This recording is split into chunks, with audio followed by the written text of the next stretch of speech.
ये संकेत मतलब आपकी जीत तय है। आज ये सच जान लो कि जब कायनात तुम्हारे लिए दरवाजे खोलने वाली होती है तो वो शोर नहीं मचाती, बल्कि तुम्हारे जीवन में कुछ ऐसे सूक्ष्म बदलाव लाती है जिन्हें केवल एक जागा हुआ मन ही समझ सकता है। कितना दर्द होता है ना, जब आप सालों से एक ही अंधेरी सुरंग में चल रहे होते हैं और आपको कहीं भी रोशनी की एक किरण नजर नहीं आती। आपने अपनी रातों की नींदें कुर्बान कर दी, आपने अपनों के ताने सहे, आपने भूख प्यास और अपनी छोटी छोटी खुशियों का गला घोंट दिया सिर्फ इसलिए कि एक दिन आप सफल होंगे। लेकिन बदले में क्या मिला? सिर्फ असफलता, सिर्फ तिरस्कार और लोगों का ये कहना कि तुमसे नहीं हो पाएगा। वो सीने में उठने वाला दर्द, वो हर सुबह का भारीपन, जब आपको बिस्तर से उठने का मन नहीं करता क्योंकि आपको लगता है कि आज भी वही हार देखनी पड़ेगी। ये स्थिति इंसान को अंदर से मार देती है। आप भगवान के सामने खड़े होकर रोते हैं कि प्रभु, क्या मेरी मेहनत का कोई मोल नहीं है? क्या मैं कभी जीत पाऊंगा? पर सच तो ये है कि जीत की गूंज सुनाई देने से पहले ब्रह्मांड में उसकी तैयारी शुरू हो जाती है। जब एक बीज जमीन फांचकर बाहर निकलने वाला होता है तो उस पर दबाव सबसे ज्यादा होता है। आपकी आज की तकलीफ ये बता रही है कि आपकी सफलता का जन्म होने वाला है। श्री कृष्ण भगवद गीता में कहते हैं कि न ही कल्याण कृत कश्चित दुर्गतिम तात गच्छति, यानी कल्याण के मार्ग पर चलने वाले का कभी बुरा नहीं होता। अगर आपकी नीयत साफ है और आपका संघर्ष सच्चा है तो आपकी जीत का समय पहले से ही तय किया जा चुका है। बस आपको उन संकेतों को समझना होगा जो ये बताते हैं कि अब आपके वनवास का अंत होने वाला है और विजय का तिलक आपके माथे पर लगने वाला है। इसका समाधान ये है कि जब आप हारने की कगार पर हों तो अपनी नजरें उन संकेतों पर टिकाएं जो ईश्वर आपको दे रहे हैं। समाधान है अटूट धैर्य और अपनी ऊर्जा को अंतिम प्रहार के लिए बचा कर रखना। जीत तय होने का सबसे बड़ा संकेत है आपकी आंतरिक स्थिरता। जब बाहर तूफान मचा हो, लोग आपका मजाक उड़ा रहे हो, लेकिन आपके भीतर एक अजीब सी शांति हो कि जो होगा देखा जाएगा, मैं अपना काम करता रहूंगा, तो समझ लेना कि आपका आधा काम हो गया है। ये संकेत आपकी सोच, आपके सपनों और आपके आसपास के छोटे छोटे बदलावों के रूप में आते हैं। इन संकेतों और जीत के अटल विधान को समझने के लिए हमें पुराणों के उस प्रसंग की ओर चलना होगा जहां एक राजा ने अपना सब कुछ खो दिया था, लेकिन कुछ विशेष संकेतों ने उसे बताया कि उसकी जीत और पुनर्स्थापना तय है। ये कथा है मार्कंडेय पुराण के देवी महात्म्य से जूही राजा सुरथ की। राजा सुरथ एक न्यायप्रिय राजा थे, लेकिन उनके ही मंत्रियों और शत्रुओं ने उनके साथ विश्वासघात किया। उनका राज्य छिन गया, उनका खजाना लूट लिया गया और यहां तक कि उनके अपने परिवार ने भी उन्हें त्याग दिया। राजा सुरथ अकेले जंगल में भटक रहे थे, गहरे तनाव और अवसाद में थे, लेकिन उसी समय उन्हें कुछ दिव्य संकेत मिलने लगे। उन्हें जंगल में महर्षि मेधा का आश्रम मिला, जहां हिंसक पशु भी अपनी शत्रुता त्याग कर शांत भाव से रहते थे। यह पहला संकेत था कि उनकी आंतरिक अशांति अब समाप्त होने वाली है। जब उन्होंने महर्षि से अपनी पीड़ा कही तो महर्षि ने उन्हें देवी की उपासना और शक्ति के रहस्य के बारे में बताया। राजा सुरथ को अपने ध्यान में साक्षात पराशक्ति के दर्शन होने लगे और उनके भीतर का भय पूरी तरह समाप्त हो गया। उनके मन में विजय का अटूट विश्वास जाग गया, जबकि उनके पास न सेना थी और न धन। यही वो सबसे बड़ा संकेत था, निर्भयता। इसके बाद देवी की कृपा से उन्होंने न केवल अपना खोया हुआ राज्य वापस पाया, बल्कि वे अगले मनवंतर के अधिपति सावर्णी मनु बने। ये कहानी हमें सिखाती है कि जब आप पूरी तरह टूट चुके होते हैं, तभी ईश्वर आपको सबसे बड़ी जीत के लिए तैयार कर रहे होते हैं। पहला संकेत जो आपकी जीत की पुष्टि करता है वह है आपके भीतर से शिकायतों का खत्म होना। जब आप अपनी परिस्थितियों को दोष देना बंद कर देते हैं और ये स्वीकार कर लेते हैं कि जो भी हो रहा है मुझे मजबूत बनाने के लिए हो रहा है, तो समझ लीजिए कि आप जीत के बहुत करीब हैं। ईश्वर उन्हीं को बड़ी सफलता देते हैं जिनका कंधा जिम्मेदारी उठाने के लायक हो जाता है। जब आप रोने के बजाय समाधान ढूंढने लगते हैं तो समझो काम हो गया। दूसरा संकेत है पुराने और नकारात्मक लोगों का आपके जीवन से अचानक चले जाना। अक्सर हम इसे धोखा या नुकसान समझते हैं, लेकिन यह ब्रह्मांड की सफाई प्रक्रिया है। जब आपको ऊंचा उड़ना होता है तो कुदरत आपके पैरों से वो बेनियां काट देती है जो आपको नीचे खींच रही थी। अगर आप अकेले पड़ गए हैं तो दुखी मत होए, ये संकेत है कि अब आपकी उड़ान शुरू होने वाली है और आपके साथ अब केवल वही रहेंगे जो आपकी सफलता के हकदार हैं। तीसरा संकेत है अचानक से बनी हुई सहन शक्ति।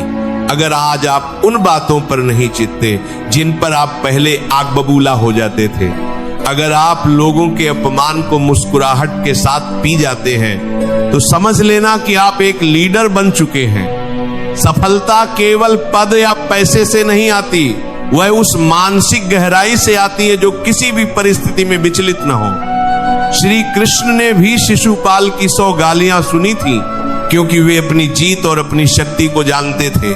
चौथा संकेत है प्रकृति और स्वप्न के माध्यम से मिलने वाले संदेश। यदि आपको बार बार उगता हुआ सूरज, बहता हुआ निर्मल जल या दिव्य स्थान सपने में दिखाई दे रहे हैं, तो ये आपकी आत्मा का संकेत है कि आपकी सकारात्मक ऊर्जा अपने चरम पर है। साथ ही यदि आप ब्रह्म मुहूर्त में बिना किसी अलार्म के जाग रहे हैं और जागते ही आपके मन में एक नया उत्साह है, तो समझो द्वारकाधीश ने आपके लिए रास्ता खोल दिया है। पांचवा और सबसे महत्वपूर्ण संकेत आपके भीतर की अंतरात्मा की आवाज, इंट्यूशन। जब आपको अंदर से यह महसूस होने लगे कि मेरा समय आने वाला है, भले ही बाहर कुछ भी अच्छा ना दिख रहा हो, तो उस आवाज पर भरोसा करें। वो आवाज आपकी नहीं बल्कि आपके भीतर बैठे परमात्मा की होती है। जब आपका विश्वास इतना गहरा हो जाता है कि आपको अपनी जीत पर शक ही नहीं रहता, तो विधाता को भी आपके लिए अपनी कलम बदलनी पड़ती है। रिश्तों की सच्चाई भी इसी जीत से जुनी है। जो लोग आज आपका मजाक उड़ा रहे हैं, वही कल आपके साथ फोटो खिंचवाने के लिए कतार में खड़े होंगे, लेकिन आपको उस समय भी शांत रहना है। सफलता का असली मतलब यह है कि आप अपनी जज्जों से जुड़े रहें। धोखा आपको मजबूत बनाता है, असफलता आपको अनुभवी बनाती है और दर्द आपको संवेदनशील बनाता है। ये सब आपकी जीत के लिए आवश्यक सामग्री है। धैर्य रखिए, क्योंकि जीत का स्वाद उसी को मिलता है जिसने भूख सही हो। विश्वास रखिए उस सामरे सरकार पर। वो देख रहा है कि आपने कितनी रातें जागकर काटी हैं। वो जानता है कि आपने कितनी बार गिरकर भी खुद को संभाला है। उसकी डायरी में आपकी एक एक बूंद पसीने का हिसाब लिखा है और वो ब्याज समेत सब वापस करेगा। मानवीय अनुभव हमें सिखाते हैं कि जीत केवल मैदान में नहीं बल्कि पहले दिमाग में जीती जाती है। अगर आपने मन में मान लिया है कि आप जीत गए हैं, तो दुनिया की कोई ताकत आपको हरा नहीं सकती। किस्मत का रोना वो रोते हैं जो कर्म से भागते हैं। आप तो कर्म योगी हैं।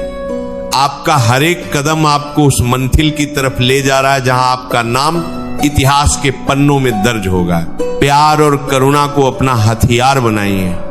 जब आप दूसरों की भलाई सोचते हैं, तो ईश्वर आपकी भलाई की जिम्मेदारी ले लेता है। अपनी जीत को केवल खुद तक सीमित न रखें, उसे दूसरों के जीवन में रोशनी लाने का जरिया बनाएं। सफलता तभी सार्थक है जब वह किसी के चेहरे पर मुस्कान ला सके। मेरे प्यारे योद्धाओं, अपनी कमर कस लीजिए। अगर आपको ये संकेत मिल रहे हैं, तो अपनी मेहनत की गति को 10 गुना बढ़ा दीजिए। अब रुकने का समय नहीं है। अब तो उस आखिरी प्रहार का समय है जो दीवार को गिरा देगा। खुद पर गर्व कीजिए कि आपने हार नहीं मानी। आप उस बीज की तरह हैं जिसने पत्थर को चीरकर बाहर निकलने का साहस दिखाया। आज से, अभी से अपने चेहरे पर एक विजेता की मुस्कान लाइए।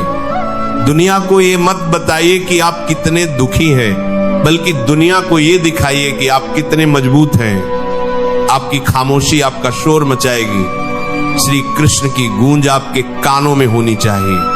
उत्तिष्ठ कौन्तेय, उठो और अपना अधिकार प्राप्त करो। भरोसा रखो, जो होता है अच्छे के लिए होता है। आज की ये तपस्या कल की वो चमक बनेगी जिसे दुनिया देखती रह जाएगी। जीत आपकी तय है, क्योंकि आपने ललना नहीं छोता, और जो ललना नहीं छोता उसे ईश्वर कभी हारने नहीं देता। अगर आज के इस संदेश ने आपकी रगों में दौड़ते हुए खून में एक नई ऊर्जा भर दी है, अगर आपको विश्वास हो गया है कि ईश्वर आपको जीत के संकेत दे रहे हैं, तो इस संकल्प को अपने भीतर और गहरा होने दें। आप अकेले नहीं हैं, आपके साथ साक्षात नारायण खड़े हैं। इस जीत के एहसास को, इस अटूट विश्वास को अपने तक सीमित न रखें। न जाने कितने लोग आज हार मानकर बैठने वाले होंगे, जिन्हें शायद आपकी एक बात, एक साझा किया गया संदेश फिर से खसा कर दे। जीत वही है जो सबको साथ लेकर आगे बढ़े। आज से अपने हर कर्म को उस मुरली मनोहर के चरणों में अर्पित कर दीजिए और निश्चित हो जाइए, वो आपकी नैया का केवट है, वो आपको डूबने नहीं देगा। श्री कृष्ण की ये शिक्षाएं ही वो दिव्य प्रकाश हैं जो आपके हर अंधेरे को खत्म कर देंगी। अगर आपको इस वीडियो से अपनी जीत का भरोसा मिला है और आपको भी ये दिव्य संकेत महसूस हो रहे हैं, तो हमारे इस परिवार के साथ जुड़ें। आपकी एक छोटी सी प्रतिक्रिया हमारे लिए वो ऊर्जा है जो हमें इस मार्ग पर और भी दृढ़ता से चलने की शक्ति देती है। अपनी श्रद्धा और अपने अनुभव को व्यक्त करने के लिए कमेंट में राधे राधे जरूर लिखें। आपके एक एक शब्द से ये प्रमाणित होता है कि आप भी उस दिव्य सत्ता के साथ जुड़ चुके हैं। चैनल को सब्सक्राइब करें, इस वीडियो को लाइक करें और उन सभी तक पहुंचाएं जो अपनी जीत का इंतजार कर रहे हैं। कमेंट में राधे राधे लिखें, सब्सक्राइब करें और अंत में राधे राधे, जय श्री कृष्ण।